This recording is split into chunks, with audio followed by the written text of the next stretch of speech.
I'm gonna try to talk about this, see how it works on this platform. But this recent meeting between the South African president and Donald Trump. I'll go with the assumption that you have been able to find the unedited footage of this already by yourself, and I'm not going to include it here.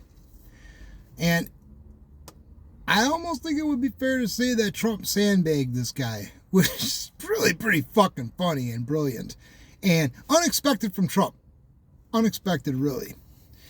Because when I get mad at him, I call him Zion Don, and I know a lot of other people do too. And if you know what that means, you know what it means. So this was very strange, and I'm not sure what his 4D chess move here is, but I will say this. These leftists have let in 20 million that we can verify, probably 40 million refugees. None of them white.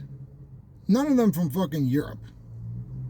I mean, at least not white people from Europe. I'm sure that if a brown person went to a white country, then came here, then said, oh, I came from Poland, will we say that's a white person? No. But my point being, they let in all these people, and 57 people came in, and now all of a sudden they're, it's pretty fucking telling. And it would be funny if it wasn't so obnoxious. So him doing this and then inviting the South African president to the White House and having a press conference, like watch us have our little chat thing. That in itself, we got to admit, was pretty incredible. That was definitely not on what we would call my fucking 2025 bingo card. The mainstream media narrative that there is no such thing as genocide in South Africa is pretty crazy. Now, several people tried to hijack comment sections and different threads talking about whether or not what is happening in Palestine is a genocide, and I think that that's obvious, but those people weren't doing it because of any reason except for more leftist ideology. But we're not going to talk about that. I'm just mentioning that I noticed that in the comments that happened in every single thread. And it's interesting, all the people who are in charge always seem to be able to manage to play both sides of the argument. And they always manage to find a way to find people to hijack whatever a conversation starts to make some forward progress. They try to find a way to hijack that or control both sides. It's pretty amazing. But what's happening in South Africa is fucked. And it is interesting on a couple of levels. And the first level I want to talk about is why no one has ever discussed this before. This is not something new. This has been happening for 3 decades now. Okay? And I think I've figured out the reason why they don't want to talk about it. So let's talk about that first. What I saw a lot of these people, so you know that every single platform is full of bots, right? They're bots or agents that are actually paid from different countries' intelligence, mostly from one particular country, you know what country I mean, to go into comment sections and try to gauge public opinion and then either create disinformation, misinformation, sway opinion, etc. You know, the America does that as well with people that work for the ADL, but also one particular country seems to do that a lot. So anytime you have any kind of topic with any polarity on it, you are always going to have intelligence agents from different countries, America included, jumping into the comments trying to either gauge, measure, data point what people are saying or sway people's opinion. One of the things that they tried to sway with this one was they were trying to say, well, there is no such thing as white genocide, or there is no such thing as a genocide in South Africa, or farmers are not really being killed. That's all media bullshit. Oh. I mean, so these are people of mostly Dutch, I guess some French, some German, some English descent, mostly Dutch. The way I've always known Afrikaners, they're mostly Dutch people that went down to South Africa between 250 and 400 years ago. Pretty long time. And they took a land. This is what I've always understood. And my education on this topic is going to be different than people who would have just maybe asked a question in a high school class and got their canned leftist response to this. But they went down to an area that was not populated by blacks. Very, very few blacks were in South Africa. Even the Zulus, who were known for, marauding across the continent, who would go to areas that were populated that had resources and steel, because they were the mighty warrior tribe. Even they didn't really give a shit about that bottom part of Africa, because there weren't really many people there. Because the ones that I guess it wasn't close enough to a freshwater source, and there wasn't any farming. There may have been some game hunting, but there wasn't any farming. So they found the population down there to be very sparse.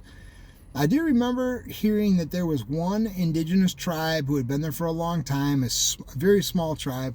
But other than that, for the most part, the black population was not anywhere near South Africa.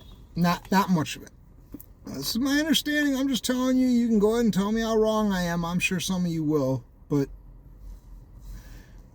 when they went down there, because they found it to not be populated, and essentially what I had heard was the original people who settled down there, who colonized down there, had actually talked to a few of the small tribes that were down there and communicated with them, and they essentially didn't. Nobody cared, is kind of the point.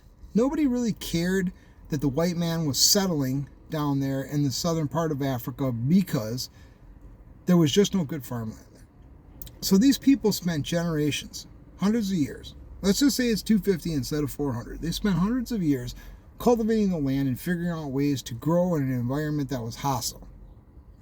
And as they got as they built a country, and as they figured out ways to make food grow in areas where previously it was thought impossible to make food grow, as they did this, more blacks started to come there and say, hey, we want to live here now. Now, this happened in Rhodesia as well, but that's a separate topic. I'm just talking about South Africa. And as that happened, all these people that were in charge and in control of what was happening in their country, okay, they said, of course we want indigenous black population to come here. But we are going to have separation, i.e. apartheid, right?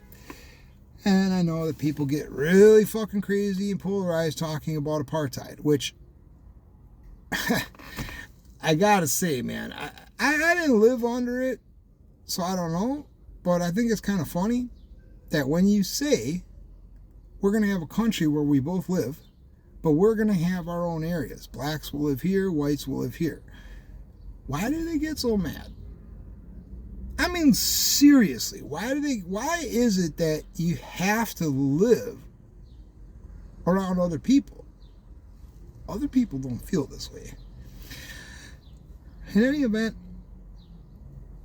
they allowed the black population to increase in that country, and then it got to a point where I'm guessing that the blacks outnumbered the whites. I don't know what the population of that country was in 1990. I don't know what it was in 1960 or 1910. But I can guess that by the early 1990s, the black population outnumbered the white population, and they had definitely garnered the attention of the communists. The communists who worked with Nelson Mandela the same way that the communists worked with Martin Luther King Jr. And I don't know, I'm not going to talk about Mandela, but I'm just going to say that I know that he was communist-backed, and that I know that the whole end apartheid thing was funded by the leftists.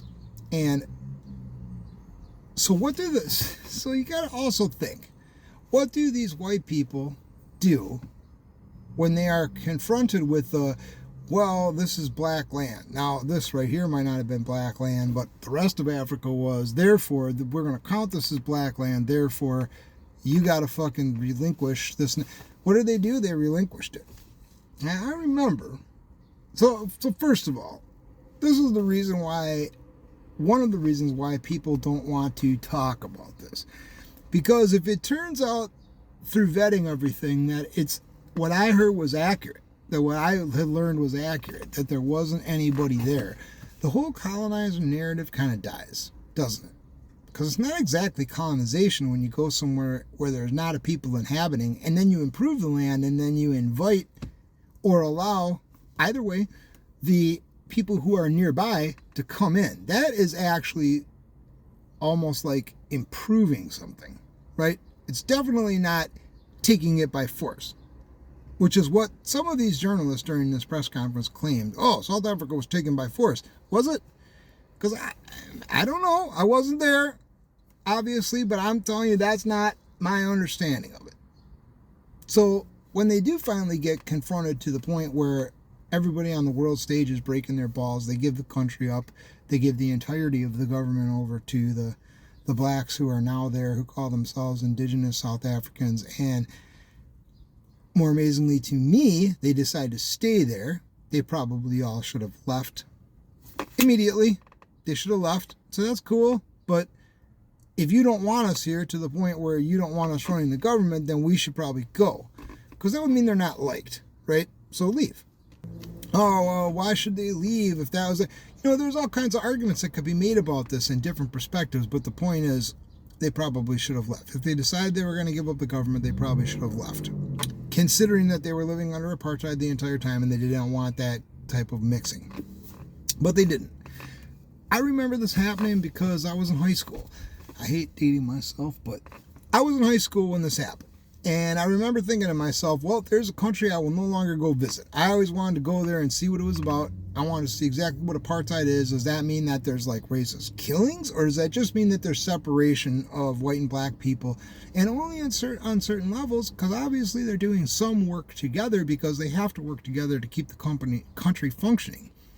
So I always wanted to see it, didn't want to see it after that, had no interest in it. And I tried to tune out everything that I heard about South Africa through the 90s, even though I did hear there's a lot of killing.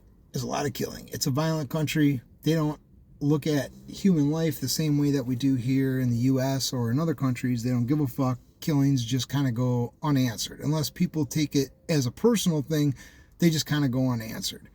And I'm like, okay, that sounds pretty fucking terrible. And again, if you are living there, especially if you own a farm and are providing food for people, why would you want to stay?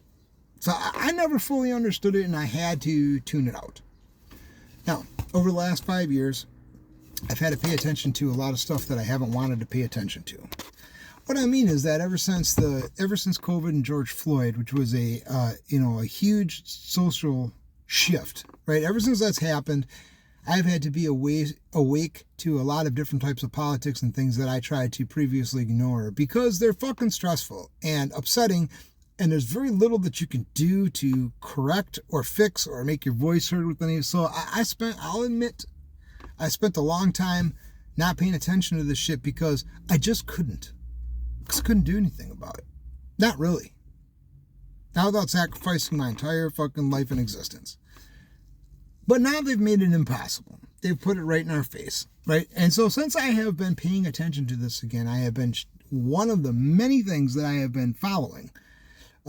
One of the things I've been following is health-related stuff, and I'm going to do a video on that coming up pretty soon, I hope. But one of the things that I had to follow, amongst so many other things in the last 4 or 5 years, has been what's been going on in South Africa for the last 3 decades. And I have personally seen report after report, maybe some of these are local news sources, it definitely was not mainstream media sources, and it definitely was not global news. But I have seen report after report, picture after picture, in some cases even videos of these farm murders. I've seen them. Obviously, somebody got up Trump's ass about it, and he was forced to watch enough of them where he thought, this is important enough to talk about with the South African president. And obviously, he brought him to the White House and did this to time it with the Afrikaners coming here, and that's interesting. But I think it brings up another point, something that people ignore all the time, frustrates the shit out of me, and that is who we let into the country. Because there was a time at which if you wanted to come into the country, you had to declare, there were certain things that you had to talk about, including declaring a skill. So, right, like you're telling me that bringing in a whopping 57, but still bringing in farmers is a bad thing for the country? Well, we don't want any farmers. We prefer migrants that just want to sit on welfare for 2 generations. What? But I digress, man. Enough people must have got up Trump's ass, showing him news reports, pictures and sometimes even videos of these farm murders, and also talking about, Trump didn't go into nearly the detail that I have heard and seen. And again, the stuff that I've seen, man, as one-sided as you could claim it might be because it came from whatever source, it's backed up with pictures, man, and it's fucking brutal. The killings are brutal. The frequency is brutal. The amount of sexual assaults that occur before the killings are brutal. The amount of sexual assaults, and sometimes violent assaults, but often just the sexual stuff that they carry out on people before they kill them in front of the rest of the family is grotesque, man. It's morbid. And he shined just the tiniest little bit of light on it, man, and the whole media went crazy. All the leftists, 57 people, you can't bring them, you can't talk about that. Well, maybe it's because if we talk about it, the narrative about it would fucking crumble. Just like the narrative about a certain country being a good ally of ours and always having our back might crumble if you actually shone a real fucking light on it. So I don't know what comes next. And I probably should have looked up real quickly the amount of people in that country, the total population, how many people are, the boers, how many white people in general are left in that country, because I can't imagine that there's too many. And even if the entirety of the white population of South Africa came here, it's not going to be anywhere near the fucking 20 plus million to 40 million people that we've let in over the last 4 years. And I'm betting that a lot of them are skilled laborers. And I mean, they're Dutch, so it's not like they're, no disrespect to anybody in any of my fucking European brothers, but dude, the Dutch aren't exactly known for being militants. They're not it's not like you're inviting ex-Nazi party people here who were, in the SS. They're just going to grow stuff and maybe want to be fucking isolated and by themselves. So, come on. Yeah, so I don't know what happens going forward from here, and I do know that it would be nice if Trump would talk about Israel and Palestine and what's happened there. I know, because I know a lot of people want to just keep bringing that up. A lot of them are disinformation agents that just want to change the conversation. But there is no lie in saying that there's a huge fucking problem in what's going on there. And, you both using the G word. I don't want to say that here because I don't know how they could be with my videos, because I'm lucky if I get 20 people to even watch my videos. I'm so fucking shadow banned and restricted. But I don't know what happens going forward in the future, but all the bad things I've said about Trump, and I've had plenty of criticisms of him, I got to give him some credit for this, because you can't walk this back. It was finally brought to the world stage in a way that it's never been brought to the world stage before, and that alone was pretty impressive.